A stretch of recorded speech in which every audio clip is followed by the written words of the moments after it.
नमस्कार मित्रों। जैसा कि आप जानते ही हैं कि हम लोग इस श्रृंखला में अध्ययन कर रहे हैं एक बहुत ही अच्छी पुस्तक जिसका नाम है त्रिफला ज्योतिष। त्रिफला ज्योतिष एक वो किताब है जिसमें तीन पुस्तकों का समागम है। पहली किताब है सुश्लोक शतक, दूसरी है शतयोग राजमंजरी और तीसरी है बेड़ा जातक। इस किताब में हमने काफी सारे पेजेस को पढ़ लिया है।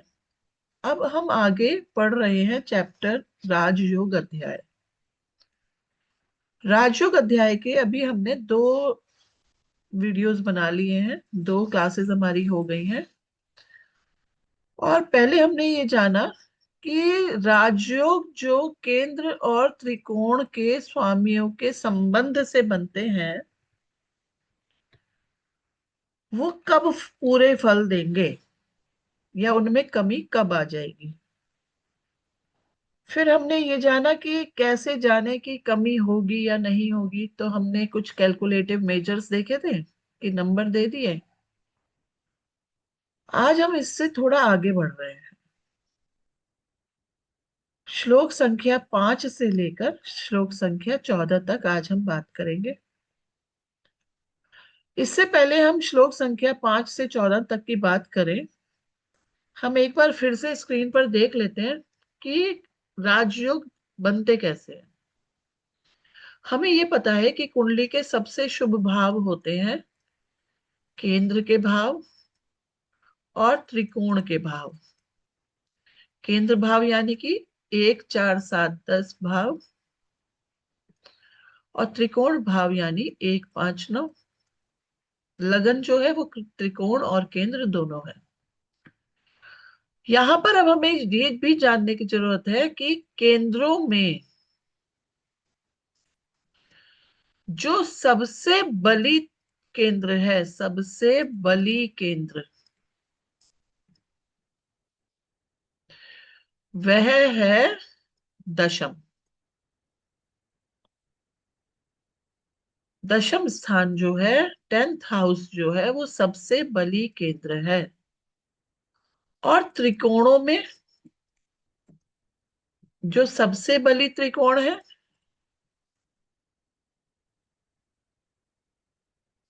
वह है नवम, मतलब 9th हाउस, मतलब ये वाला घर। तो ऐसा राजयोग जो 9th हाउस और 10th हाउस के लॉर्ड्स बनाए, 9th हाउस या 10th हाउस के लॉर्ड्स बनाए, यानी कि 9th लॉर्ड और 10th लॉर्ड के कॉम्बिनेशन से बने, के संबंध से बने, तो उस राजयोग को सबसे अच्छा बलि माना जाएगा, सबसे बलि माना जाएगा। ये तो सब सहमत होंगे इस बात से। इसी बात को अब आगे यहां बताया गया है। पहले इन श्लोकों का वाक्यार्थ दिया जाता है, फिर इन विद्वानों ने इस विषय में जो आलोचना की है या शास्त्रार्थ उठाया है उससे परिचय कराया जाएगा। तो उन्होंने कहा, किस बारे में बात कर रहे हैं? भाग्य और राज्य, अर्थात नवम दशम के मालिक यदि नवम में हो या दशम में हो, या भाग्य का मालिक दशम में और राज्य का मालिक नवम में हो, या नवमेश नवम में हो और दशमेश दशम में हो, तो चारों प्रबल योग राजयोग है। श्लोक संख्या 5 का भावार्थ यहाँ लिखा गया है, भाग्य और राज्य। भाग्य मतलब 9th हाउस, राज्य मतलब 10th हाउस। आगे लिखते हैं, नवम दशम के मालिक यदि नवम में हो, मीन्स 9th लॉर्ड और 10th लॉर्ड दोनों कहाँ आ जाए? नवम में, यानी 9th हाउस में आ जाए।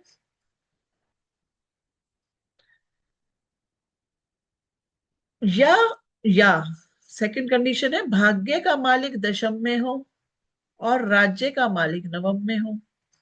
इसका क्या मीनिंग हुआ? कि 9th लॉर्ड और 10th लॉर्ड में परिवर्तन हो। कि नाइन्थ लॉर्ड तो 10th हाउस में चले गए और 10th लॉर्ड 9th हाउस में। अब आगे क्या कहते हैं, या नवमेश नवम में और दशमेश दशम में हो। मीन्स 9th लॉर्ड तो 9th हाउस में ही है और 10th लॉर्ड 10th हाउस में ही है। अब इसके बारे में आगे लिखते हैं कि ये चारों प्रबल राजयोग हैं। पंचम और दशम के स्वामी प्रबल राजयोग कारक हैं। ये दोनों कहीं भी हों, यदि इन दोनों में चारों प्रकार के संबंधों में से किसी भी प्रकार का संबंध हो तो राजयोग होता है। अब पहले तो इन्होंने 9th लॉर्ड के साथ 10th लॉर्ड की बात की थी, अब इन्होंने 5th लॉर्ड के साथ 10th लॉर्ड की बात की है। वो कह रहे हैं कि पूरी कुंडली में पंचम और दशम के स्वामी प्रबल राजयोग कारक हैं। ये दोनों कहीं भी हो का मतलब पूरी कुंडली में किसी भी भाव में, यदि इन दोनों में चारों प्रकार के संबंधों में से किसी भी प्रकार का संबंध हो तो राजयोग होता है। अब देखिए क्या कह रहे हैं, किसी भी प्रकार का संबंध। संबंध के प्रकार हमने पीछे चैप्टर में पढ़े थे कि संबंध का क्या मीनिंग होता है। या तो युति हो सकती है, या फिर राशि परिवर्तन हो सकता है, या फिर परस्पर दृष्टि हो सकती है। और एक चौथे प्रकार का हमने संबंध जाना था। वो क्या था कि चौथे प्रकार का संबंध वह है कि दोनों ग्रह एक ही राशि में बैठे। नहीं, ये नहीं है। ये देखिए, तीसरे प्रकार का संबंध यह है कि क ग्रह ख ग्रह की राशि में बैठकर ख ग्रह को देखे। क ग्रह ख ग्रह की राशि में बैठे और ख ग्रह को देखे। एग्जाम्पल के लिए बोला है कि सिंह राशि में मंगल बैठकर मीन राशि में बैठे हुए सूर्य को पूर्ण दृष्टि से देखें। तो क्या कह रहे हैं कि सिंह में मंगल बैठकर, सिंह राशि माना हमने एक कुंडली ले ली, सिंह लगन ले लिया, इसको इस पेपर पे बनाते हैं अच्छे से समझने के लिए। यहां बनाते हैं। तो सिंह में मंगल बैठे, अगर सिंह में मंगल है तो 6 7 8 9 10 11 12 1 2 4। यहाँ किसको देखे, मीन को देखे।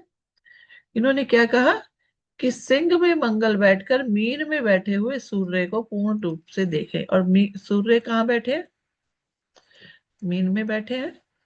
तो मंगल की दृष्टि जिस ग्रह पर पड़ रही है, मंगल उसी ग्रह की राशि में बैठे हैं, तो ये भी एक प्रकार का संबंध ही होता है।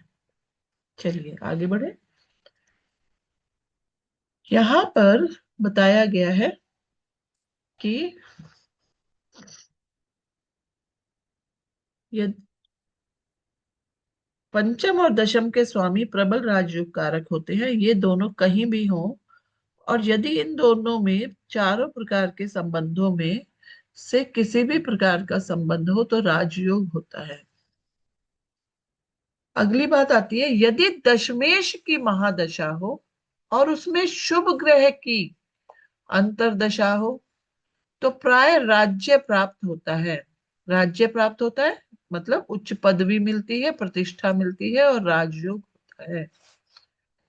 अगर 10th लॉर्ड की महादशा है और अंतरदशा भी कैसी है, शुभ ग्रह की है। अब यहाँ पे इन्होंने कहा है पराश्री मत से जो शुभ हो। अब पराश्री मत से जो शुभ हो मतलब जो शुभ भाव के स्वामी हो। ठीक है, लॉर्डशिप के अकॉर्डिंग देखना पड़ेगा। तो पराश्री मत से जो ग्रह शुभ हो उसकी ही अंतरदशा हो तो प्राय राज्य की प्राप्ति होती है, यानी कि उच्च पदवी मिलती है, प्रतिष्ठा मिलती है और राजयोग मिलता है। यदि दशमेश और अंतरदशा नाथ शुभ ग्रह में संबंध हो तो निश्चय ही ऊपर वाला फल मिलता है। वो कह रहे कि केवल दशाओं से ही नहीं, अगर संबंध हो जाए तो 100% वो रिजल्ट मिलेगा ही मिलेगा। कौन सा रिजल्ट, उच्च पदवी प्रतिष्ठा और राजयोग मिलेगा। राजयोग कारक ग्रह से प्रबल तो जो मलिन लक्षण दुष्ट या पाप ग्रह है उसका यदि योग कारक से संबंध हो तो ऐसे दुष्ट ग्रह की महादशा में योग कारक ग्रह की अंतर्दशा भी हो तो मनुष्य नृप अर्थात राजा होता है। देश काल पात्र के हिसाब से उसकी परिस्थिति के अनुसार जातक की उन्नति होती है। अब यहाँ ये समझना चाहिए, 8वां और 9वां श्लोक का एक्सप्लेनेशन यहाँ दिया है। वो कह रहे कि हमने कहा कि राजयोग कारक ग्रह है से प्रबल जो मलिन लक्षण ग्रह है।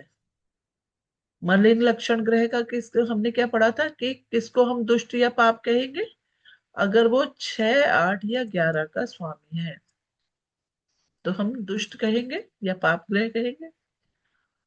उसका यदि योग कारक ग्रह से संबंध हो तो ऐसे दुष्ट ग्रह की महादशा में योग कारक ग्रह की अंतर्दशा भी हो तो राजा नृप होता है।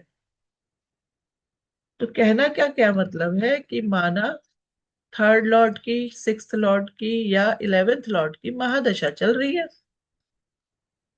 और उसमें अंतर्दशा आ जाए किसकी, योग कारक ग्रह की, तब भी ये मानना चाहिए, योग कारक ग्रह मतलब राजयोग कारक ग्रह, तो भी मानना चाहिए कि ये अच्छी स्थिति है और जातक की उन्नति होती है। अब बात यहाँ पे लिखा है देश काल पात्र के हिसाब से।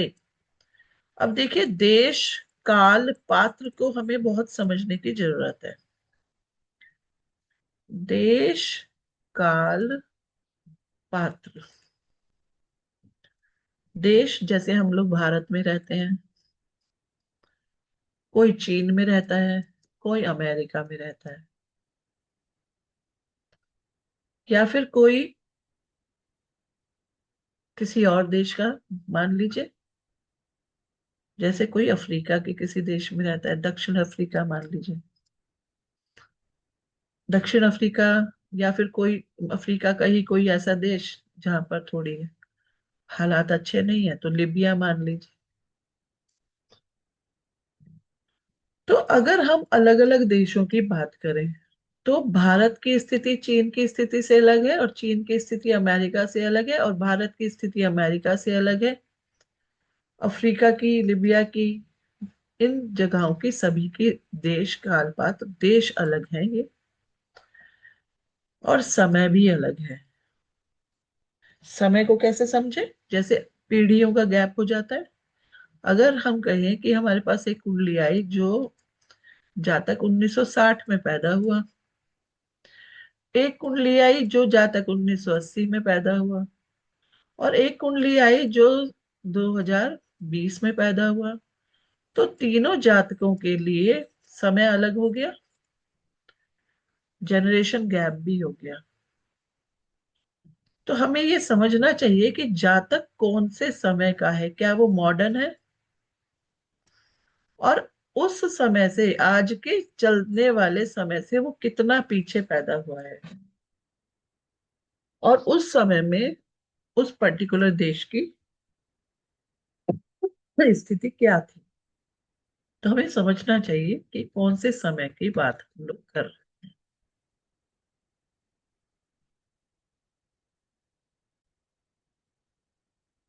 अब अगर पात्र की बात करें कि ये पात्र क्या है, तो पात्र में अगर हम जैसे भारत की ही बात कर लेते हैं, बाकी के देशों की नहीं कर रहे, हाउएवर स्थिति बाकी के देशों में भी वैसे ही होगी।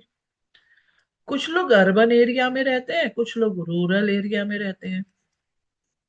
अर्बन एरिया और रूरल एरिया का क्या मीनिंग हुआ, कुछ लोग शहरी इलाकों में रहते हैं और कुछ लोग ग्रामीण इलाकों में रहते हैं। तो शहरी इलाकों में रहने वाले लोगों के संस्कार और कार्य प्रणाली, कार्यशैली और दिनचर्या अलग हो सकती है। वहीं ग्रामीण इलाकों में रहने वाले लोगों के संस्कार और कार्य प्रणाली और दिनचर्या अलग हो सकती है।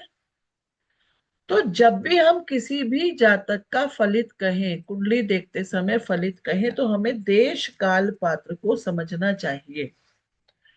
अब यहाँ पर हम एक एग्जाम्पल के थ्रू समझ सकते हैं। माना कोई कुंडली आपके पास विवाह के लिए आई, विवाह के लिए, जैसे अगर हम भारत की बात करें, यहाँ पर प्लीज ये मत सोचिएगा कि मैं कुछ गलत बता रही, मैं जैसे एक जनरल एग्जाम्पल लेकर बताने की कोशिश कर रही हूँ कि जैसे भारत में मल्टीपल मैरिज को बुरा माना जाता है।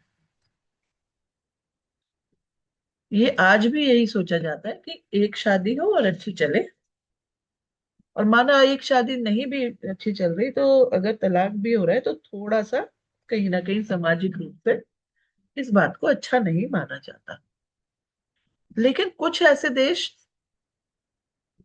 में देखा गया है कि ये चीज ज्यादा माइंड नहीं की जाती, कि अगर किसी के एक के साथ संबंध अच्छे नहीं चल रहे हैं तो आप दूसरा जीवन साथी या दूसरा पार्टनर खोज सकते हैं, समझ सकते हैं।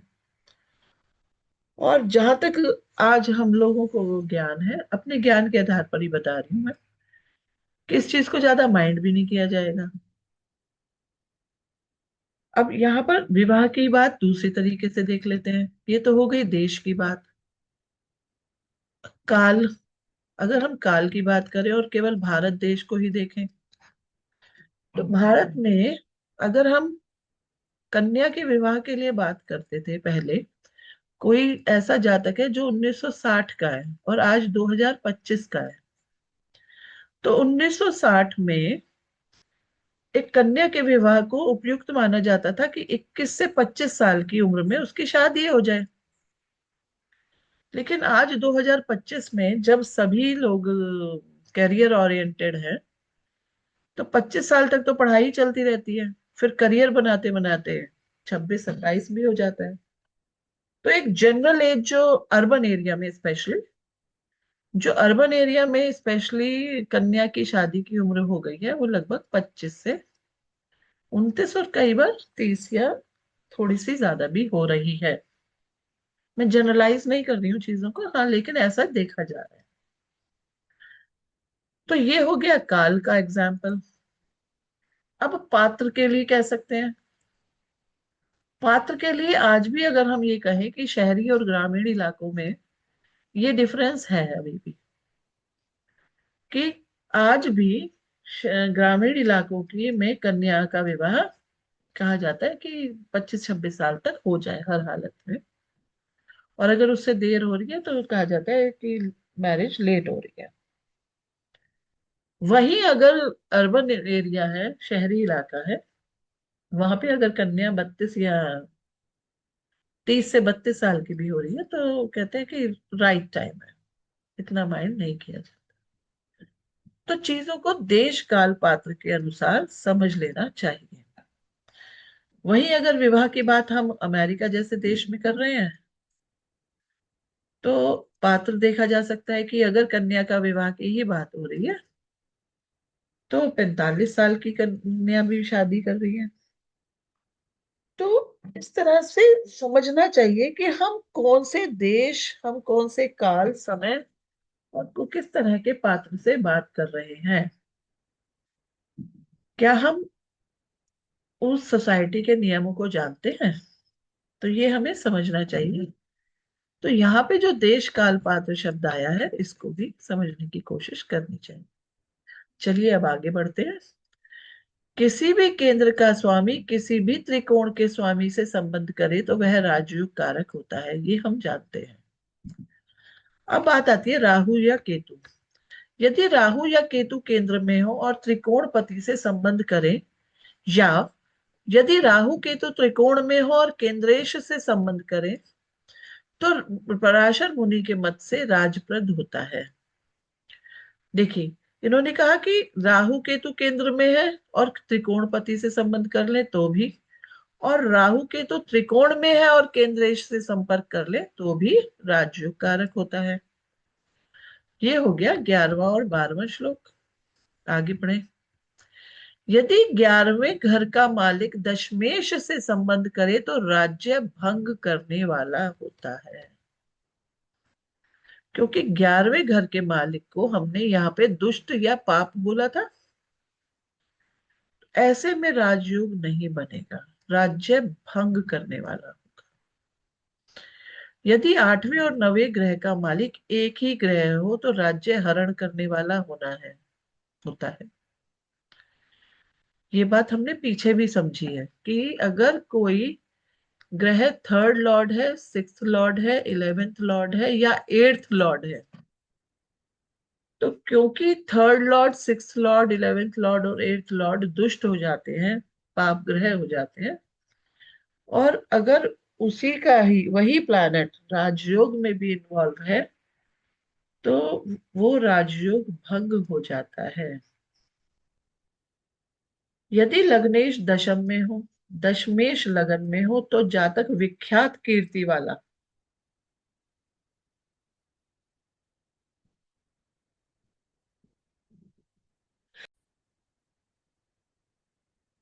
यदि लग्नेश दशम में हो और दशमेश लगन में हो तो जातक विख्यात कीर्ति वाला, विजयी और पृथ्वी का मालिक होता है।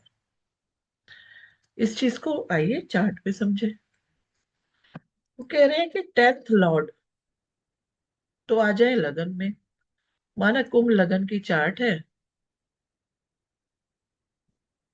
और कुंभ लगन के चार्ट में मंगल आ गए आपके लगन में और शनि आ गए यहां पर। तो इससे क्या हुआ, 10th लॉर्ड कहाँ आ गए, लगन में, और लगन लॉर्ड कहाँ आ गए, 10th हाउस में। तो कहते हैं ऐसा जो जातक होगा वो विख्यात कीर्ति वाला होगा, विजयी होगा और पृथ्वी का मालिक होगा। पृथ्वी का मालिक मतलब जमीन जायदाद वाला होगा। अब नीचे इन योगों को भिन्न भिन्न विद्वानों द्वारा की गई आलोचना और मत दिए जाते हैं। अब यहाँ आलोचना का मतलब ये नहीं है कि वो उसको गलत ठहराने की कोशिश कर रहे हैं, उस पर डिस्कशन हो रहा है। ठीक है। अब देखिए पहला मत आता है, उद्योतकार के अनुसार उपयुक्त योगों के अतिरिक्त नवमेश और दशमेश इन दोनों में यदि एक भी अपने स्थान नवम या दशम में हो तो राजयोग कारक होता है। संजन रजनी का मत भी यही है कि नवमेश नवम में हो, दशमेश दशम में हो या परस्पर स्थान विनिमय हो तो राजयोग होता है। तो ये तो एक सिंपल सिंपल बात हो गई कि अब यहां पर मैं आपको एक चार्ट में इस चीज को बताती हूँ। ठीक है। यहाँ पर 11 12 1 2 3 4 5 6 7 8 9 10 मंगल और केतु यहाँ है कुंडली में, राहु यहाँ है। वैसे राहु केतु की जरूरत नहीं थी लेकिन फिर भी मेरे ध्यान आ गया ये कुंडली। सूर्य, बुध और शुक्र यहाँ है।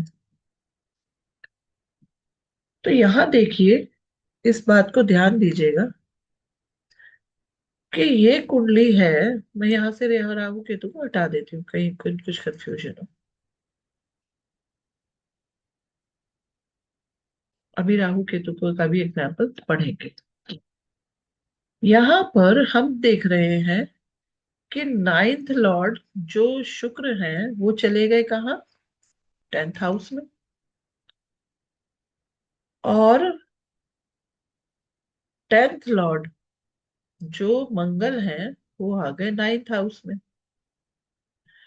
तो यहाँ पे 10th लॉर्ड का 9th हाउस में आना और 9th लॉर्ड का 10th हाउस में आना राजयोग प्रदायक है। और ये एक प्रबल राजयोग है।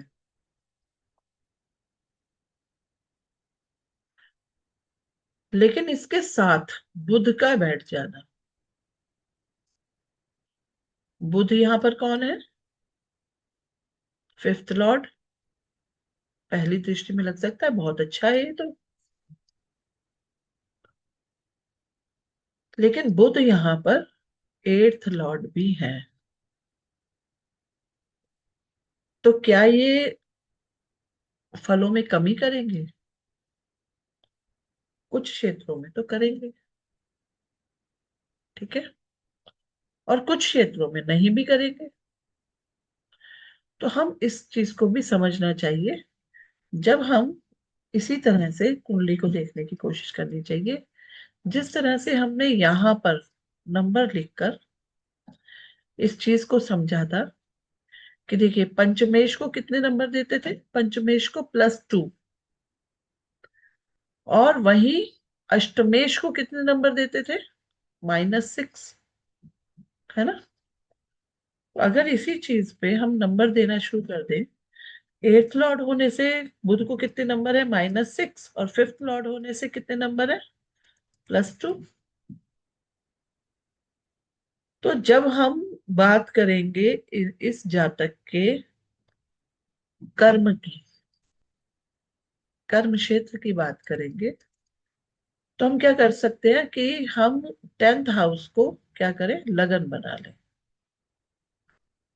और अगर ये लगन है, तो यहाँ पे लगन में बैठा हुआ जो बुध है, वो एक्चुअली इसके लिए क्या है? एट्थ लॉर्ड है। तो शिक्षा में ये बुध क्या देगा? एट्थ लॉर्ड क्या देता है? एट्थ लॉर्ड गूढ़ ज्ञान देता है। तो शिक्षा के लिए तो ठीक है, लेकिन कर्म क्षेत्र के लिए तो ठीक नहीं है ना। एट्थ लॉर्ड का लगन में आ जाना, ठीक है। अच्छा, अब दूसरी तरफ से ये यहाँ पर 11th लॉर्ड है। तो 11th लॉर्ड के लिए कितने हम लोग एकादशेष के लिए -3 लेते थे? तो जब हम लगन में देख रहे हैं कि ये दो युतियां बनी हुई हैं, अब ये युति कैसी होगी? अगर हम इसको लगन मान रहे हैं तो यहाँ पे अभी हम राजयोग की बात ही नहीं कर रहे, इसको फिलहाल हम साइड रख देते हैं। तो यहाँ पे जो युति बनी, तो वो कैसी युति हो गई? अभी हम मंगल को भी नहीं ले रहे, केवल सूर्य बुध और शुक्र को ले रहे हैं। हाँ, मैं समझ रही हूँ कि हम थोड़ा सा टॉपिक से हट रहे हैं, लेकिन हम ये जानने की कोशिश कर रहे हैं कि क्या बुध यहाँ पर कुछ गड़बड़ पैदा कर रहा है इस राजयोग में? कौन से राजयोग में? जो मंगल और शुक्र बना रहे हैं। तो मंगल और शुक्र के एक्सचेंज से जो यहाँ पर राजयोग बन रहा है, क्या बुध उसमें कुछ गड़बड़ पैदा कर रहा है? तो केवल इस वजह से तो थोड़ी सी प्रॉब्लम हो सकती है कि ये एट्थ लॉर्ड भी है, लेकिन क्योंकि ये अपने से तीसरे हुए तो पराक्रम चाहते हैं, पराक्रम की बात करेंगे। हाउएवर इस सब्जेक्ट को हमें नेक्स्ट उसमें पढ़ना चाहिए। और सूर्य यहाँ पर 7th लॉर्ड है, तो किसी सहयोग से इन्हें कर्म क्षेत्र में, देखिए ये 7th हाउस क्या होता है? सहयोग का होता है, पार्टनरशिप का होता है। और बुध जो है यहाँ पर पंचमेश है, तो शिक्षा का है और गूढ़ ज्ञान का भी है। तो शिक्षा और गूढ़ ज्ञान के लिए इन्हें किसी से सहयोग लेना चाहिए और बातचीत करके अपनी समस्याओं का सुलझाना चाहिए। खैर, ये बात हो गई फलित की, लेकिन अभी हम क्योंकि राजयोग पढ़ रहे हैं, तो हमें विषय से भ्रमित नहीं होना चाहिए, हमें विषय पर ही टिकना चाहिए। आइए आगे जाने क्या लिखा है। ओवरऑल ये बात है कि 9th और 10th की युति हो जाए या फिर अलग अलग एक दूसरे से एक्सचेंज करें, तो ये बहुत अच्छी स्थिति दो ज्योतिषियों ने बताई है। आगे देखिए क्या लिखते हैं। श्री विनायक शास्त्री जी कहते हैं कि जो यहाँ नवम आया है वह शब्द त्रिकोण का उपलक्षण है, दशम क्षेत्र शब्द केंद्र का उपलक्षण है। इस प्रकार यह योग नवमेश दशमेश नवम दशम स्थान तक ही सीमित नहीं समझना चाहिए, सभी केंद्र त्रिकोणों पर लागू करना उचित है। यदि केंद्रेश त्रिकोण में हो और त्रिकोणेश केंद्र में हो तो यह योग घटित होता है। जैसे कर्क लगन में केंद्रेश मंगल नवम में हो और त्रिकोणेश बृहस्पति सप्तम केंद्र में हो, तो मंगल और बृहस्पति के योग कारक कहे जाएंगे। इस एग्जाम्पल को जो इन्होंने कर्क लगन की कुंडली पर बताया है, आइए समझें। कहा कि कर्क लगन है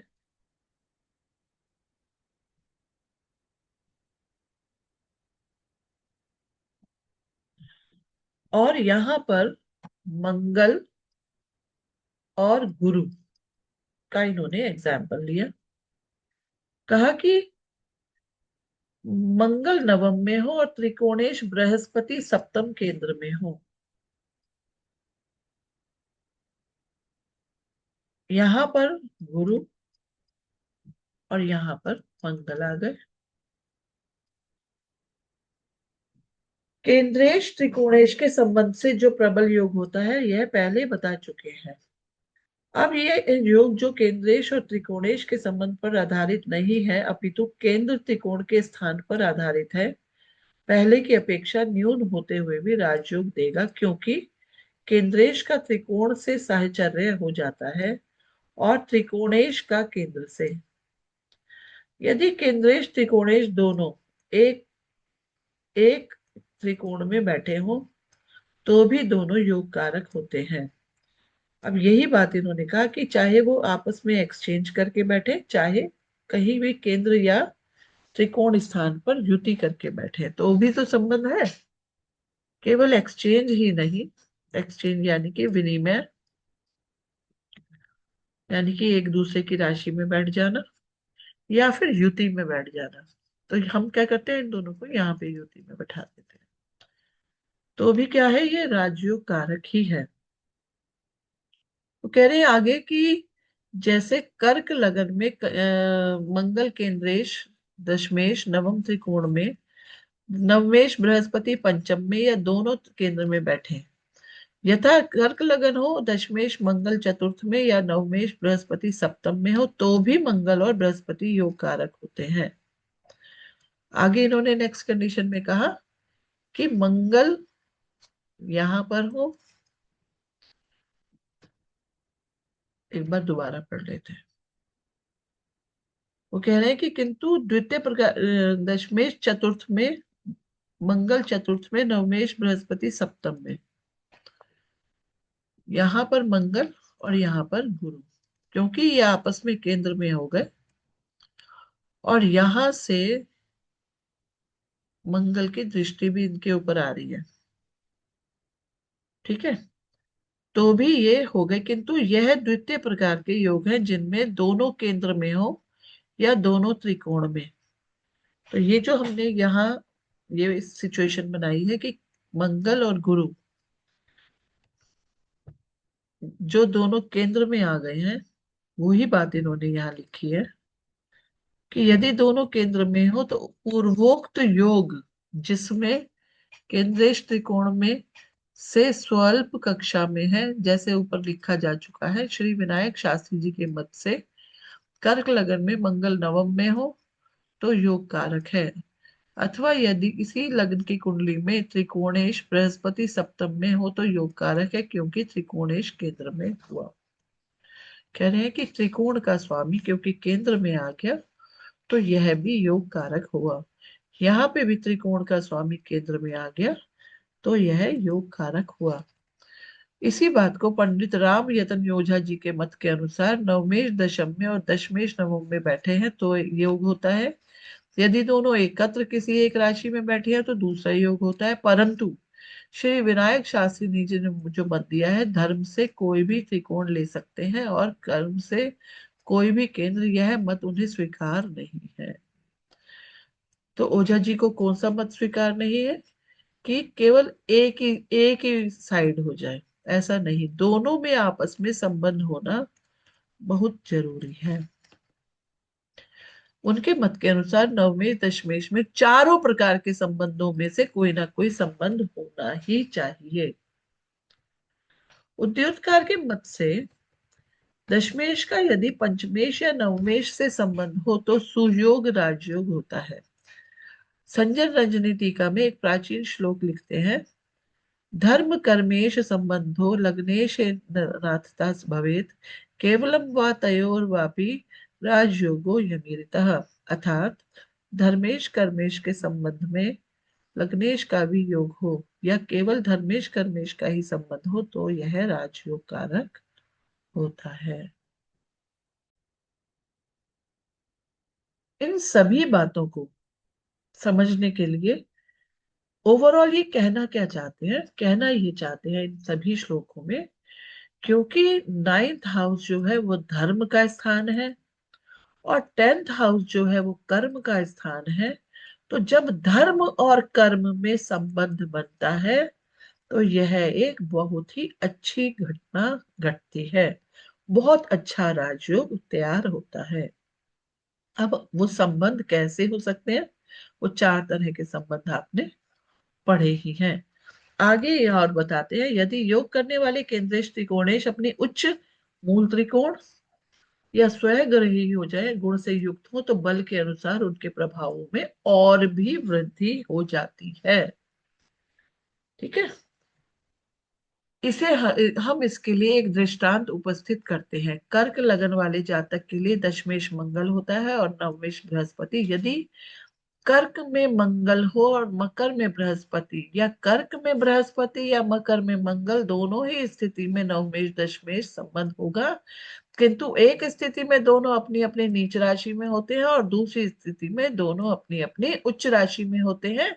ऐसी स्थिति में दोनों राजयोगों के प्रभाव में कितना भेद होता है, आइए इसको और अच्छे से जाने। देखिए, अब इन्होंने बहुत अच्छे से बात करी कि कैसे देखें।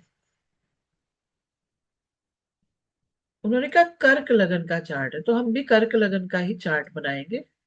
4 5 6 7 8 9 10 11 12 1 2 3, इसी चार्ट को कॉपी कर लेते हैं। ठीक है। अब इन्होंने क्या कहा, उन्होंने कहा कि कर्क लगन में दशमेश मंगल है, पता है, नवमेश बृहस्पति है, बिल्कुल ठीक है, यहाँ पे भी के देखिए। ठीक है। अब पहली condition, case number 1, case number 1 में समझिए कि यहां पर मंगल अपनी उच्च राशि में बैठ गए और गुरु भी अपनी उच्च राशि में बैठ गए। दूसरा केस ये हो सकता है कि मंगल अपनी नीच राशि में बैठ गए और गुरु भी अपनी नीच राशि में बैठ गए। तो अब यहाँ पे इस तरह से बैठने से इनमें आपस में परस्पर दृष्टि का संबंध तो बन रहा है ना। तो क्या ये दोनों राजयोग है, ये भी राजयोग है। यहाँ पे भी नाइन्थ लॉर्ड और टेंथ लॉर्ड का संबंध आ रहा है, ये भी राजयोग है। यहाँ पे भी नाइन्थ लॉर्ड और टेंथ लॉर्ड का संबंध आ रहा है। तो कह रहे हैं कि क्या इन दोनों में भेद होगा। तो आप साफ साफ लिख रहे हैं कि ऐसी स्थिति में दोनों राजयोगों के प्रभाव में कितना भेद होगा। श्री रामरत्न जी ओझा के मतानुसार चारों प्रकार के संबंध में से दशमेश का पंचमेश या नवमेश के स्थान संबंध से जो संबंध हो तो विशेष फलप्रद होता है।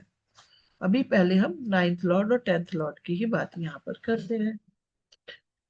तो इन दोनों को अगर हम समझें तो यहाँ पर देखिए, पराशरी के दूसरे नियम लगाएंगे तो यहाँ पर नीच भंग तो हो रहा है। ये नीच राशि में बैठे हैं, ये भी नीच राशि में बैठे हैं। तो जब एक दूसरे को देख रहे हैं तो नीच भंग तो होता है। नीच भंग राजयोग के बारे में जब हम लोग पढ़ेंगे तो समझेंगे। तो यहाँ पे दोनों ग्रहों का नीच भंग हो रहा है। अब यहाँ पर लेकिन हाँ, फलों में तो अंतर आएगा। फलों में अंतर को तो हमेशा समझना चाहिए कि हाँ, ऐसे में फलों में अंतर आएगा। अब आगे श्री राम रत्नी जी योगा ओझा जी के द्वारा क्या बताया गया है कि दशमेश का पंचमेश या नवमेश से स्थान संबंध हो तो विशेष फलप्रद है। यदि कोई केंद्रेश एक त्रिकोणेश से संबंध करे तो योग कारक, यदि दोनों त्रिकोणेशों से संबंध करे तो क्या कहना, अर्थात और भी शुभ। अब यहाँ जो हम एक चार्ट देख रहे थे, ये चार्ट हमने देखा था। ये यहां पर हम जब देख रहे थे तो एक त्रिकोणेश तो है शुक्र,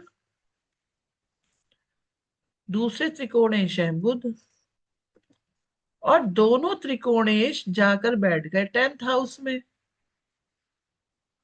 10th हाउस में बैठकर शुक्र का मंगल के साथ एक्सचेंज भी हो गया। ठीक है। तो इस चीज को हमें क्या समझना चाहिए कि ये एक बहुत अच्छी स्थिति हो गई। तो इन्होंने कहा है कि और भी शुभ हो गया यदि दो केंद्रेश दोनों त्रिकोणेशों से संबंध करें तो और भी उत्तम। अब कह रहे हैं दो केंद्रेश, तो अगर हम इसी कुंडली को देखें तो यहां पर शुक्र का मंगल के साथ और बुध का सूर्य के साथ संबंध आ रहा है ना, क्योंकि यहाँ सूर्य भी केंद्रेश हैं जिनके साथ बुध और शुक्र बैठे हुए हैं, है ना। तो इस चीज को भी समझना चाहिए।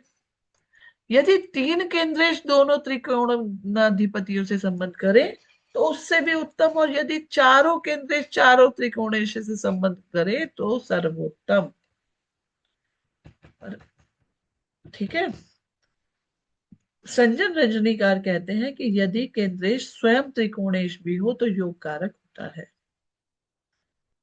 यदि केंद्रेश स्वयं त्रिकोणेश भी हो तो ऐसा पॉसिबल केवल वृषभ लगन में हो सकता है। ये बात आप समझते हैं। तो अगर हम यहाँ पर कर्क लगन को वृषभ लगन बना दें, 2 3 4 5 6 7 8 9 10 और 11, 12 और 1, तो यहाँ पे शनि खुद ही क्या है, योग कारक है, क्योंकि त्रिकोणेश ही केंद्रेश भी है। यही बात यहाँ पे लिखी है। जैसे वृषभ लगन में शनि नवमेश दशमेश होने से योग कारक है, कर्क लगन की कुंडली में मंगल त्रिकोणेश और केंद्रेश होने से सिंह लगन में भी मंगल, इसी प्रकार मकर और कुंभ लगन में केंद्रेश के साथ साथ त्रिकोणेश होने से शुक्र योग कारक है। इसी प्रकार तुला के लिए शनि, यह योग कारक स्वयं एक त्रिकोण के स्वामी तो होते ही है। ऐसी स्थिति में यदि दूसरे त्रिकोणेश से भी संबंध कर ले तो क्या कहना। यह तो और अति बात उत्तम बात हो गई। अब इन्होंने और अच्छी बात कह दी, कह रहे कि तुला लगन या वृषभ लगन हो और शनि बुध से संबंध कर ले, कर्क लगन या सिंह लगन हो मंगल बृहस्पति से संबंध बना ले, मकर लगन या कुंभ लगन हो और शुक्र बुध से भी संबंध बना ले, तो बहुत अच्छी बात है। तो यहाँ पर क्या हुआ कि दो केंद्रपति एक त्रिकोणेश से संबंध कर रहे हैं, तो बहुत ही शुभ हो गया ये। इसी बात को और अच्छे से बता दिया इन्होंने, कहा कि यदि दो केंद्रपति की एक त्रिकोणेश से संबंध करे तो भी एक केंद्रपति के एक त्रिकोणेश के संबंध की अपेक्षा अधिक प्रबल होगा। यहाँ पर जो पीछे बातें लिखी गई हैं उन्हीं को एग्जाम्पल्स के थ्रू बताया गया है। वो कह रहे मिथुन लगन है, कन्या लगन है, बुध और बृहस्पति शुक्र से संबंध कर लें। तो आइए इसको बनाकर देखते हैं।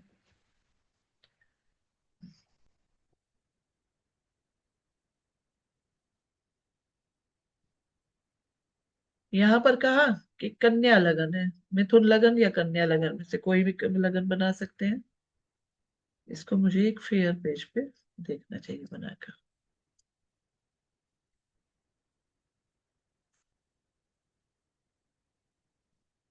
1 मिनट।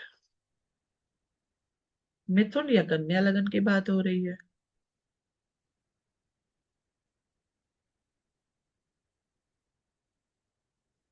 तो एक हम मिथुन लगन बना लेते हैं,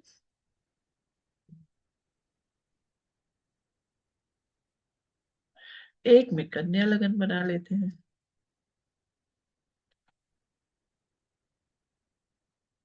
तो यहाँ पर केंद्रेश कौन हुए, केंद्रेश हुए बुध बृहस्पति, त्रिकोणेश कौन हुए, यहाँ पर शुक्र और यहाँ पर शनि। ठीक है। तब बुक को देखें। कह रहे हैं कि मिथुन या कन्या लगन में बुध या बृहस्पति शुक्र से संबंध करें। तो बुध या बृहस्पति शुक्र से संबंध करें तो कैसे करेंगे। तो हम ये कहीं भी या तो तीनों को युति में बिठा देते हैं। चलिए हम यहाँ पर गुरु, शुक्र और बुध को,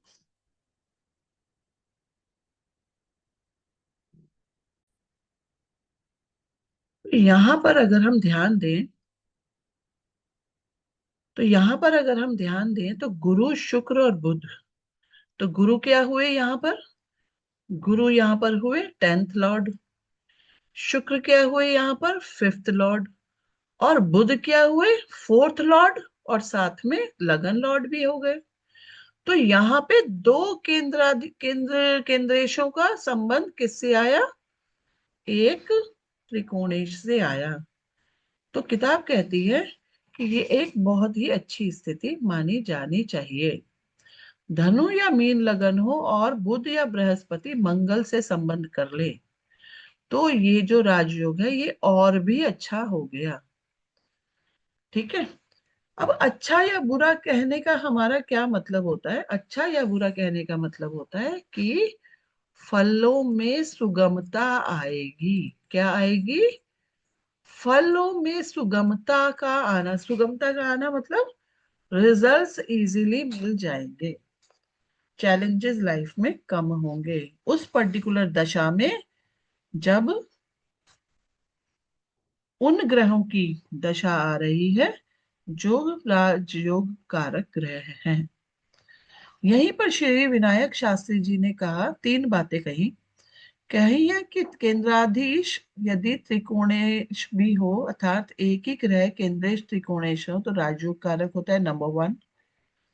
वह शुभ है या पाप, यह प्रश्न नहीं उठता क्योंकि वह योग कारक है।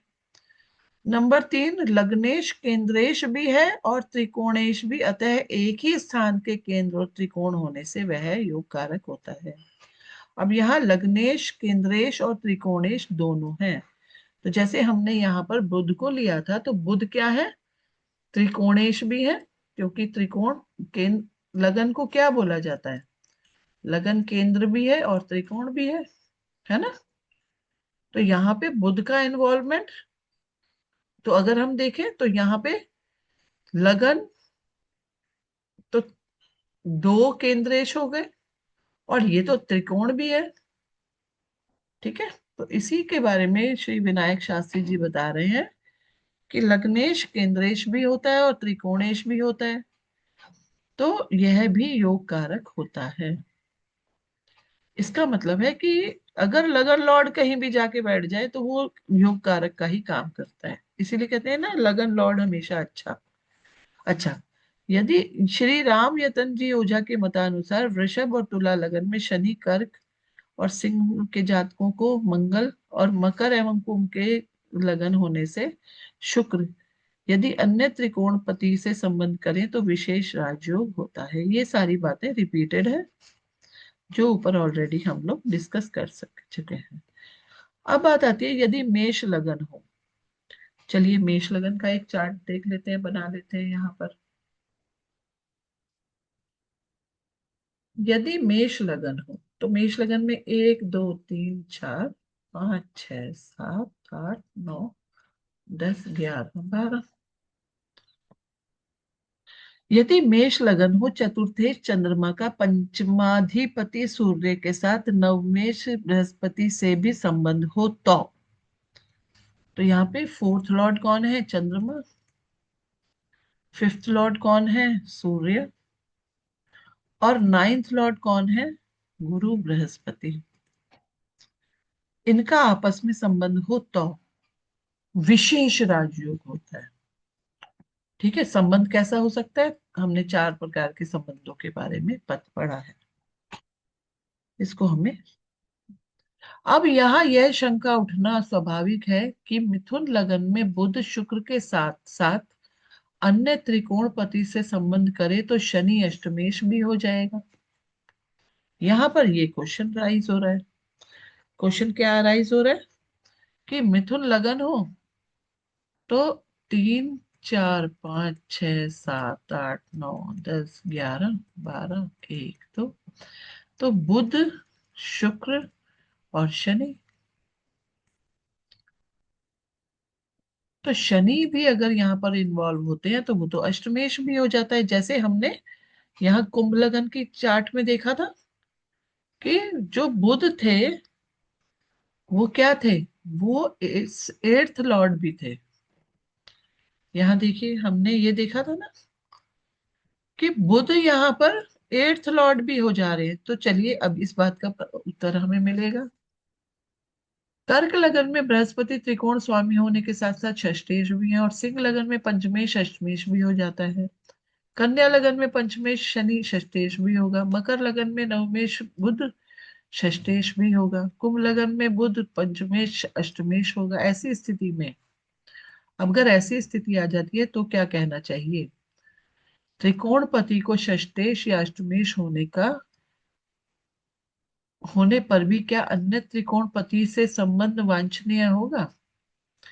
इसके समाधान में कहते हैं कि आचार्य ने अन्य त्रिकोणपति को इतना शुभ माना है कि षष्ठेश और अष्टमेश का दोष होने पर भी त्रिकोण और केंद्र का एक ही स्वामी यदि अन्य दोष त्रिकोणपति से संबंध करे तो प्रबल राजयोग है।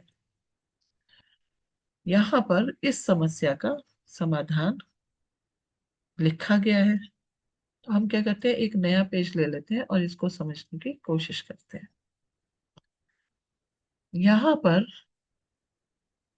हम चार्ट ले लेते हैं।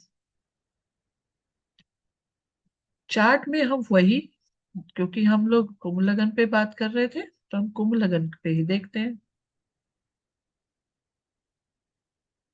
कुंभ लगन में हमने ये देखा था कि सूर्य, बुध और शुक्र यहाँ बैठे थे। हमने बुध के बारे में ये कहा कि बुध फिफ्थ लॉर्ड है, जो सूर्य के साथ यानी कि सेवेंथ लॉर्ड के साथ युति में है। बहुत अच्छी बात है। बुध शुक्र के साथ भी युति में है, और बुध क्या है, शुक्र क्या है यहाँ पर, शुक्र नाइन्थ लॉर्ड है जो मंगल के साथ एक्सचेंज में है। तो यहाँ पर क्या बुध का एट्थ लॉर्ड होने के कारण कुछ परेशानी आएगी? तो इस समस्या का समाधान यहाँ पर लिखा है। आचार्य ने क्या कहा है कि अन्य त्रिकोणपति को इतना शुभ माना है कि षष्ठेश और अष्टमेश का दोष होने पर भी त्रिकोण और केंद्र का एक ही स्वामी यदि अन्य दोष युक्त त्रिकोणपति से भी संबंध करे तो प्रबल राजयोग होता है। उद्योतकार कहते हैं कि यदि नवमेश अष्टमेश भी हो या दशमेश एकादशेश भी हो तो योग कारक नहीं होता। इसी हेतुवाद यदि दशमेश एकादशेश से संपर्क करे तो राजयोग भंग होता है। यदि भाग्येश अष्टमेश से संबंध करे तो राजयोग भंग होता है। यहाँ ये लिखा है कि अगर भाग्येश अष्टमेश से संबंध करे तो राजयोग भंग होता है। तो यहाँ पे भी क्या हो रहा है कि अष्टमेश और भाग्येश का संबंध बन रहा है। तो क्या हमें इसे राजयोग भंग मानना चाहिए? इसमें आगे लिखते हैं, तो सज्जन रजनीकार के मत से यद्यपि अष्टमेश एकादशेश के संबंध मात्र से राजयोग भंग हो जाता है, परंतु यदि इन भावेशों के अतिरिक्त अन्य केंद्रीय त्रिकोणेश योग में हो तो फल होगा ही। तो यहाँ पे हमने देखा अन्य त्रिकोणेश यानी कि शुक्र भी संबंध में है, तो भी क्या राजयोग भंग मानना चाहिए? तो कह रहे कि नहीं, फल मिलेगा ही। इस कारण यदि नवाधीश भी अष्टमाधीश हो तो दशमेश ही लाभाधीश होगा और राजयोग भंग होता है। लेकिन वो जो साथ में योग में अष्टमाधीश है वही नवमाधीश है, तब राजयोग भंग होगा। इस प्रकार मेष लगन मिथुन लगन में शनि योग कारक है, योग भंग कारक होगा। वृषभ लगन में नवमेश शनि और अष्टमेश बृहस्पति के साथ संबंध, दशमेश शनि और लाभेश बृहस्पति के साथ संबंध, योग भंग होगा। कर्क लगन में, सिंह लगन में, कन्या लगन में इस तरह की स्थिति बताई गई है। इसको बहुत ही आराम से समझने की जरूरत है। तुला लगन में भी का भी एग्जाम्पल लिया है, वृश्चिक लगन का, धनु लगन का, मकर लगन का एग्जाम्पल इन्होंने बहुत सारे एग्जाम्पल्स के थ्रू इस किताब में कुंभ लगन के लिए। अब यहां पर देखिए, जो क्योंकि हम एग्जाम्पल कुंभ लगन का ले रहे हैं, तो हम कुंभ लगन वाली लाइन को आराम से पढ़ते हैं। कुंभ लगन के लिए अष्टमेश बुध।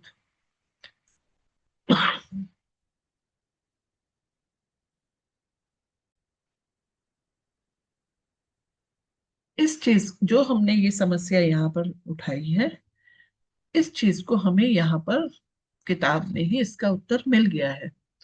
क्योंकि हमारी कुंभ लगन का चार्ट है, और कुंभ लगन के चार्ट में यहाँ देखिए किताब में क्या लिखा है कि अष्टमेश बुध नवमेश शुक्र से योग से, और यहाँ देखते हैं